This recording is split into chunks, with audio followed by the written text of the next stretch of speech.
What is going on, everybody? Welcome to Dylan Talks Tone. I've got a question for you. What do you consider an icon? What is an icon to you? In many circles, obviously, the first thing we go to is some sort of religious icon, right? Where a symbol or a person is venerated, almost basically worshipped in a way and held up to some high esteem, right? I don't want to use it for that context. I think most of us think of an icon as something that is very memorable, something to be venerated, but maybe when I'm thinking of physical things like when you think of icon, you think of like something with historical significance, cultural significance, right? When you're talking about some sort of like object, right? So think of an icon in firearms would be a 1911 pistol, right? An icon in the pocket knife world would be maybe a Buck 110, right?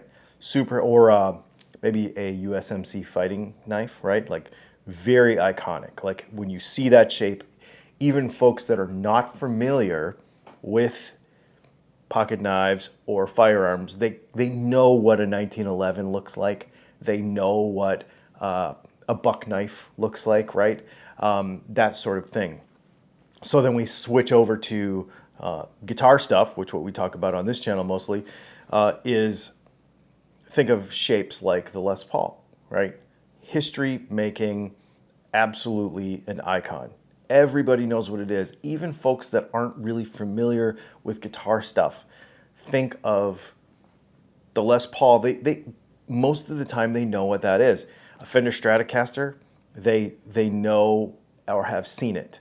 And if you told somebody that's a Fender Stratocaster, even if they weren't familiar with what the name was, they would be able to say, oh yeah, I've seen so-and-so play it. I've seen, so it's a very recognizable shape, something that we all know, right? Something that you can say that based off of those two guitars, there has been so many other things that have evolved from that. Cultural significance for long periods of time. Today, I want to talk about a guitar that is so completely different. And before you jump in the comments and, well, so-and-so did this guitar and that guitar and whatever. This thing is something that I think is specifically unique, not in necessarily its feature set, but in what it inspires. Let's get into it.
So here it is. I would call this the next American icon. Is it an icon yet? Well, yes, but also no, not yet. But I think it can be, but it already is. Let me explain. This is the Texas Toast Guitars American icon. Completely made in the United States, so thus the American part. Icon in the respect that it is completely unique in its construction and configuration, and not only just that, because there will be comment warriors furiously typing about how they've seen a guitar exactly like this from somebody else, blah, blah, blah, blah, blah, blah, whatever. Let me tell you, there is something about a guitar that makes you just play differently. There's something about a guitar that takes all of the conventional things that you would normally do. You know, you pick up a Strat and you play Strat stuff. You pick up a Les Paul and you play Les Paul stuff. You know, this guitar makes it to where you kind of don't do any of that, and you sort of rethink how you approach the guitar, which is really fun. It's very inspiring.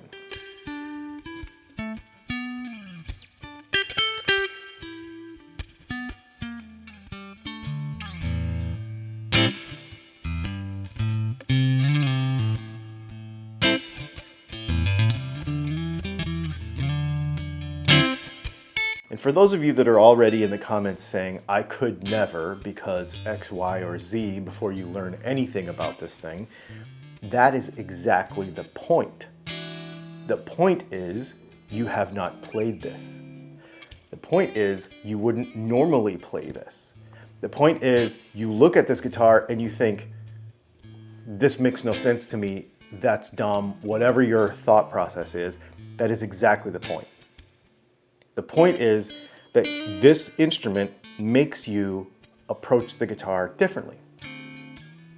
It's supposed to be new. It's supposed to be different. It's supposed to switch your perspective when you pick the instrument up. It is so fun. The moment I played the production prototype of this guitar out at Texas Toast, I told Matt, start building me one. And I bought this guitar myself with real money. They did not give this to me because the minute I played it, and I will be honest with you, I am in the same camp as you. When I first saw it, I was like, that's weird and makes no sense to me, until I played it. So what do we have? We have a 24/7/5 scale instrument with a, you might look at this and say, well, it's just a Les Paul with no cutaways, but actually the dimensions of the body are different. The waist is a different width, the lower bout is a different width. I don't remember the exact thickness of the body. Maybe I'll put it on the screen here. But this is also a very interesting construction. Without giving away too many details, what this is a mahogany-bodied guitar with a mahogany center block that is, for lack of a better word, all one piece. So construction-wise, it's really unique. And then this particular guitar has a mahogany top and a mahogany back. Now you can get these with beautiful maple tops, and there's all kinds of other options. When you go to Texas Toast Guitar's website, you'll see that you can get them in a bunch of different combinations. And I would imagine that if you called and asked real nice and had the pocketbook to go with it, that they would put just about any kind of top on here to make it pretty or do whatever you want to do. Because this guitar was bespoke to me. He asked me what I wanted and built it.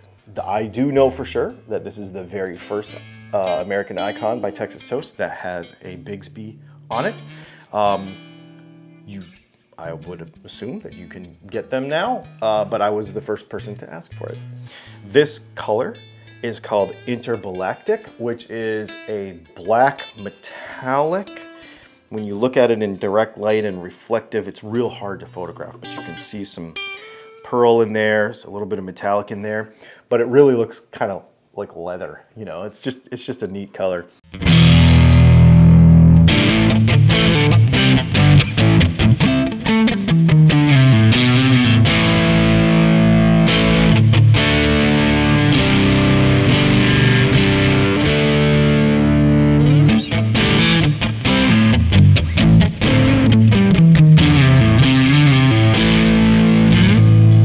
I asked specifically for white binding instead of cream. I kind of wanted that whole tuxedo, kind of gangster tuxedo look, because this reminds me, honestly, of something from the, I don't know, 30s, 40s. I wanted that kind of feel.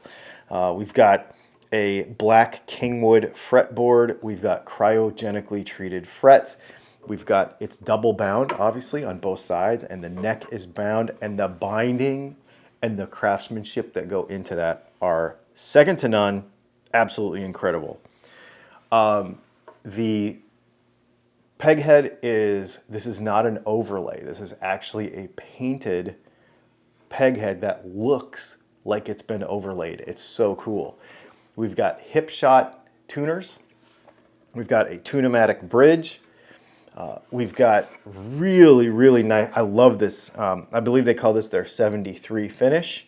So it's not quite gloss, but it's not quite matte. It's kind of somewhere in between, and I really, really like that a lot. And the finish is very good.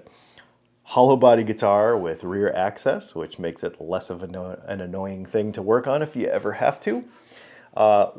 He did a really neat thing where he bursted all of the kind of little depth areas, the bottom of the guitar here and the heel, and just Chris at Texas Toast does a really phenomenal job with his bursts. So I would recommend, if you're a burst guy, that's where you go to get one, because they're pretty cool.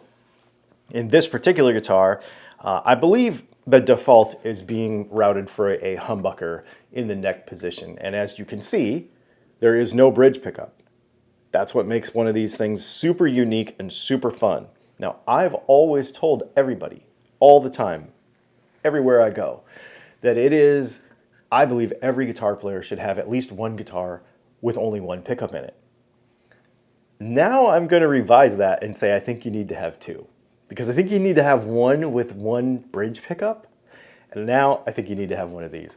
It's just so fun. People are going to say, well, I can't play without a bridge pickup. Yes, you can. Yes, you can. And let me tell you, it is super fun. It just completely gives you a completely different, I don't know, it makes you do things differently. It's really fun. It makes you set your amp differently.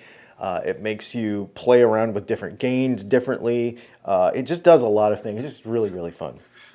I really, really enjoy it. I wanted a single coil sound. We tossed around putting a P90 in this guitar, but I really enjoy our Dylan Enduro. So this is basically a humbucker-sized single coil that is very P90 voiced, but then you lean it more single coil. So I wouldn't say that this is a humbucker-sized single coil, or a humbucker-sized P90. I would say it's a humbucker-sized single coil, because we've got Alnico 5 magnets in here. And yeah, we can do these in a bunch of custom tops and so if you go to the Dylan Talks Tone website, you'll see that we can do a bunch of custom stuff. In fact, if you're having one of these built and you get a hold of me and you say, hey, I've ordered a guitar with Matt, we can actually get on the laser and do some really cool custom tops and stuff, and then send the pickup to Matt and you can have it put in your guitar. So, that's one of those things that's kind of fun. That we could do. Obviously, we've got F-holes here. Now, I'm not normally an F-hole fan. I don't typically like them, but on this guitar, it just works. It's just so fun. And of course, we have a Bigsby. Now, for those of you that don't like Bigsbys, you don't have to have one. You can just have a normal stop bar tailpiece. Makes total sense. I know, I understand. A lot of people don't like Bigsbys, but I do, and I didn't currently have a guitar that had one, and I thought that this would be the perfect guitar to go with it. They come with a case. It's like a Gator Transit bag, which is my personal favorite because it's easier to carry around and they're plenty durable for anything you need to do. And they are very reasonably priced at $2,500. So I think this guitar is just, I don't know, man. It's so fun. It's absolutely, it's so fun. And, you can just play it unplugged too.